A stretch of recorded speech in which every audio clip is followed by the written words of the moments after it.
booraftada feerka legdinta xeelada dagaalgalka iyo difaaca ayay ku soo bandhigayaan xeebta Lido.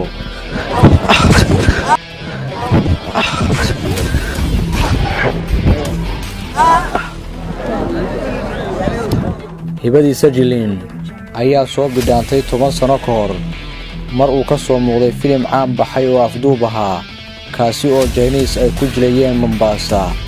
hamigaas rumayntiisana habeenuu ka seexan waayay Muqdisho ayuu soo arkay inuu ku soo bixi karo waana halka ay ku kulmeen Deeq Diamond oo Koonfur Afrika uga yimi sidii uu noqon lahaa atoore caana. waxaa jirto 2010kii filim aan ka soo muuqday oo markaas loogu jilay Mombasa Kenya. filimkaasi dad Chinese ah ayaa watay marka sida aniga la sheegay xogta waxay ahayd in oo dadkaas Chinese-ka ah afduub looga heystay gudaha Soomaaliya.